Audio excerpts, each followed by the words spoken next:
আমার সাথে এরকম? তনু, আমি কি করেছি? আমাকে প্রাণে মারার চেষ্টা করেছিলে। কি? তনু, এটা কি বলছো? তোমার ড্রামা বন্ধ করো আর একদম আমার ধারে কাছেও আসবে না। তুমি আমার থেকে দূরে থাকবে বীর, না হলে খুব খারাপ হবে।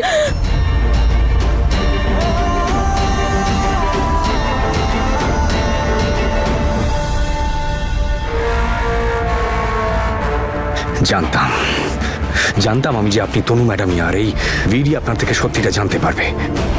আমি আপনাকে চিনতে পারবো না এটা তো হতে পারে না তনু ম্যাডাম। ব্যাস হয়ে গেছে, যতটা বাঁচার ছিল বেঁচে নিয়েছেন।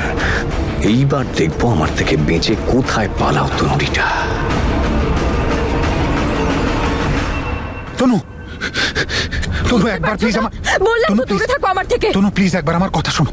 কোনো কথা শুনতে চাই না আমি। যদি শুনতেই হতো তাহলে এত দূরে আসতাম না আমি বীর। তনু তনু তনু তনু তনু আমার কথা শোনো।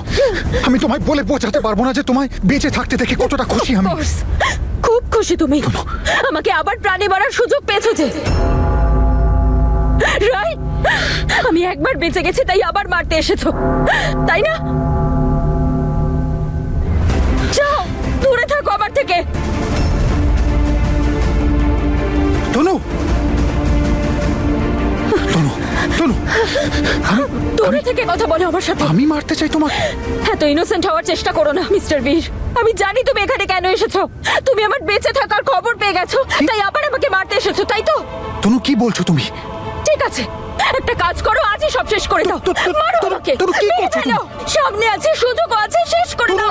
কি করছো তুমি? আর তোমায় আমি মারতে চাই? তোমায় আমি মারবো? যাকে ছাড়া আমি নিজে একটা জীবন্ত লাশ ছিলাম আমি তাকে মারবো? তুমি কি বলছো তুমি? তনু শান্ত হও। সম্বিত তো আমার 6 মাস আগেই ফিরেছিল বীর। যখন তুমি ভেবেছিলে আমাকে প্রাণে মেরে ফেলেছো তখনই আমার সম্বিত ফিরেছিল। আর তোমার এইসব ভালোবাসার কথা তুমি অন্য কাউকে শুনিও, কারণ আমি তোমার সত্যিটা জানি। তোমারও আর জ্যাসমিনেরও। সেদিন আমি নিজের চোখে দেখেছিলাম তোমাকে আর জ্যাসমিনকে।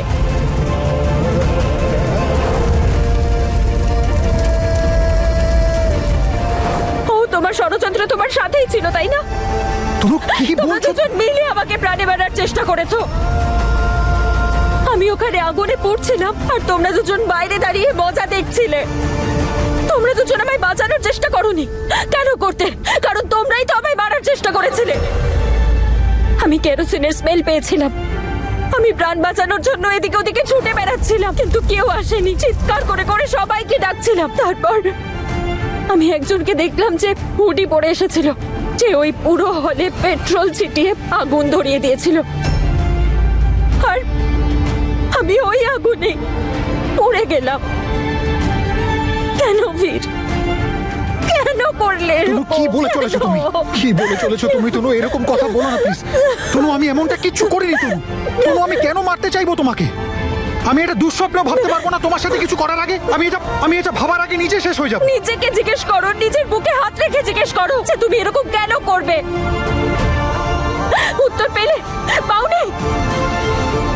তাহলে আমি বলছি তুমি এরকম কেন করবে?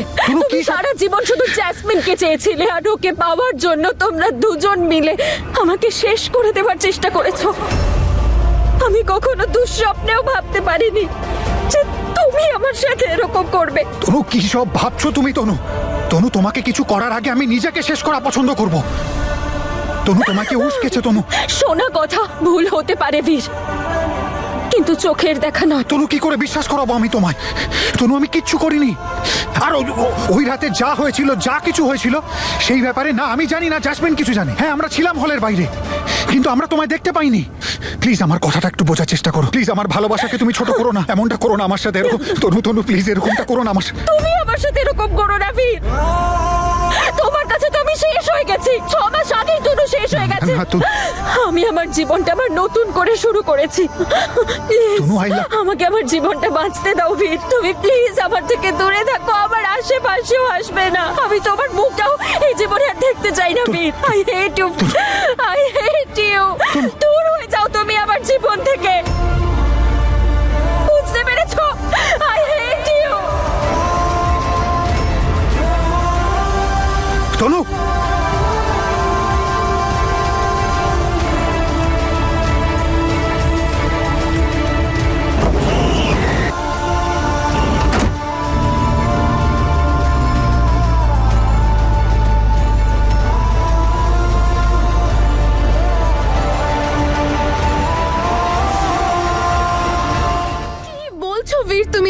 তনু ভাবছে যে আমি আর তুমি মিলে ওকে মারার চেষ্টা। হ্যাঁ জেসমিন, তনু এটাই ভাবে যে তুমি আর আমি এখনো, ও ঘেন্না করে আমাকে, আমাদের দুজনকে ঘেন্না করে ও। হায় রে কপাল, আমি এখানে এটা ভেবে খুশি হচ্ছি যে আমি আমার দিদিকে খুঁজে পেয়ে গেছি। আর এসব এবার বুঝতে পারছি বীর, কেন তনু আমাদের থেকে পালাচ্ছে। কারণ ও ভয় পাচ্ছে আমাদের দেখে। ও ভাবছে হয়তো আমরা আবার ওকে মারার চেষ্টা করব। আরে আমি ওকে কেন মারতে চাইবো? তোমরাও বা কেন মারবে? তো তনু এটা বলেছিল যে একটা হুডি পরা লোক এসেছিল যে হলে আগুন লাগিয়েছিল, আর যখন ও হলের ভিতরে গিয়েছিল তখন ও পেট্রোলের গন্ধও পেয়েছিল।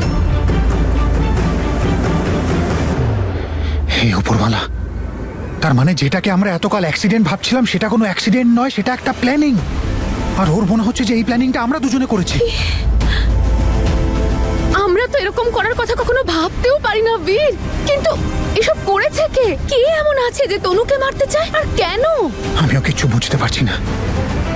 তনুর মৃত্যুতে কার লাভ হতে পারে?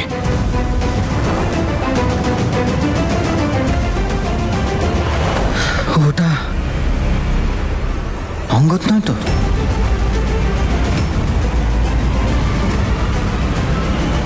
না না অমৃত, আমার মনে হয় না যে অঙ্গদ করবে।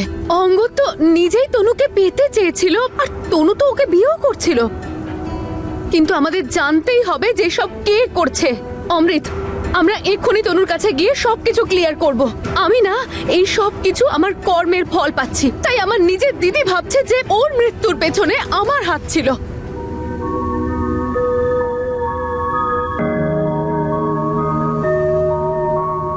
कसमें वादे प्यार वफा ये सब सुन के डर लगता है। वो कोई भी मौसम दिल को अब बस पतझड़ लगता है। তোমার তাতে কি যায় আসে? মারতে দাও না ওদের। তুমি কি তনু নাকি যে তোমার যায় আসবে? জীবনও কি অদ্ভুত, তাই না? কখন কোথায় কোন পথে নিয়ে যায়, কার সাথে দেখা হয় বোঝা বড় দায়। কিন্তু আমি সবকিছুর জন্য প্রস্তুত। जोर कोई ना दिल उत्ते चलदा, जोर कोई ना। এনিওয়েজ, চলো বীর, তুমিও চলো আমাদের সাথে। কোনো লাভ নেই জেসমিন। তনু আমাকে ঘেন্না করে, আমার মুখটাও দেখতে চায় না। আজ প্রথমবার আমি ওর চোখে আমার জন্য ভালোবাসার পরিবর্তে ভয় দেখেছি। তনু ভয় পাচ্ছিল আমাকে, আমাকে নিজের কাছেও আসতে দিচ্ছিল না। জানি না কত কিছু সহ্য করেছে ও। আর যেই ওর জীবনে এই ভয়টাকে জন্ম দিয়েছে না, তার প্রত্যেকটা নিঃশ্বাসের হিসেব আমি কষবো, তাকে শেষ করে দেবো আমি। কিন্তু দাদা, 6 মাস হয়ে গেল, আমরা এবার কি করে প্রমাণ বার করব? আমাদের তো আমি নিয়ে আসবো প্রমাণ। যেই তনুর সাথে এটা করেছে না, ও পৃথিবীর যেই প্রান্তে থাকুক, যেখানেই থাকুক না কেন, ওকে খুঁজে বের আমি করবই। তনু জানি না কিভাবে নিজেকে বাঁচিয়েছে সেই ভয়ঙ্কর আগুন থেকে। জানি না কতটা চিৎকার করেছে, যন্ত্রণা কতটা আর্তনাদ করেছে, কতটা ফ্যামিলিকে মিস করেছে, কতটা আমাকে কাছে পেতে চেয়েছিল। ধন্যবাদ উপরওয়ালা, তুমি আমার তনুকে সেই আগুন থেকে বাঁচিয়ে নিয়েছিলে। আজকের পর থেকে আমি তনুকে সেই ভয়ঙ্কর মুহূর্ত মনেই করতে দেব না। আর যদি সেই লোকটা জানতে পেরে যায় তনুদি বেঁচে আছে এখনো, আবার যদি ও তনু দিদিকে মারার চেষ্টা করে, তখন আমাদের তনু দিদির জীবনটা বাঁচাতে হবে। আমাদের সবসময় ওর পাশে থাকতে হবে। ঠিক বলছিস অমৃত। আমাদের প্রথমে তনুকে এইটা বিশ্বাস করাতে হবে যে আমরা ওর শত্রু নই, আমরা ওকে প্রাণে বাঁচাতে চাই, মারতে নয়। আর তারপরে যেই এটা করেছে না, তাকে দেখে নেব।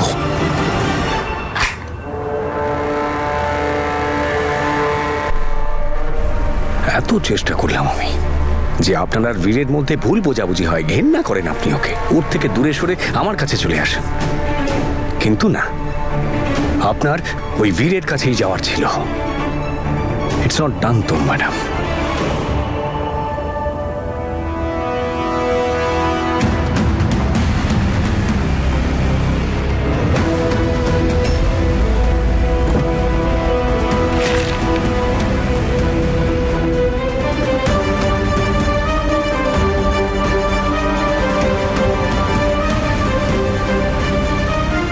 আরে বাস, এ তো সুসংবাদ গুরু।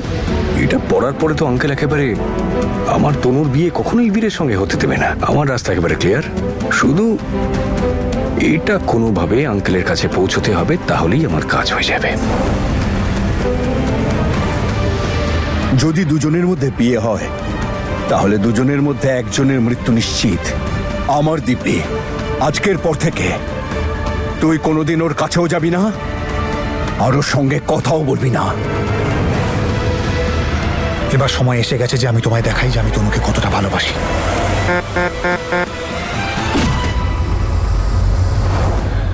আঙ্কেল আমাকে ক্ষমা করে দিয়েছেন।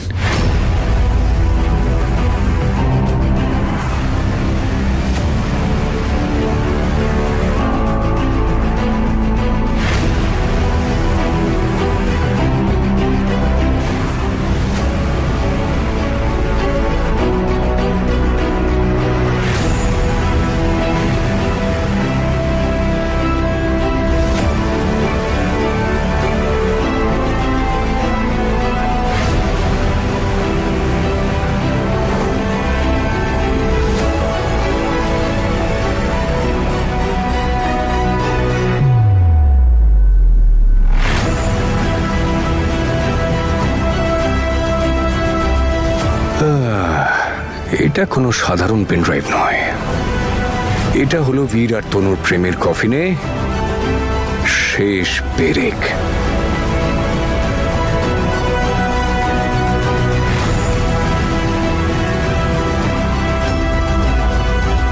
তুমি আমার তনুকে নিজের করে নাও। আমি রাজি আছি। যদি তুমি এটাই চাও বাবা, তাহলে আমি সেটাই করব। তনু ম্যাডাম, অঙ্গদ, কি হলো? I am pregnant. আমি মা হতে চলেছি অঙ্গদ। বীরের সাথে গিয়ে কথা বলবো। এই সন্তানের বাবা তো বীরই। যদি আপনি আমার না হতে পারেন তাহলে আর কারোর হতে দেব না।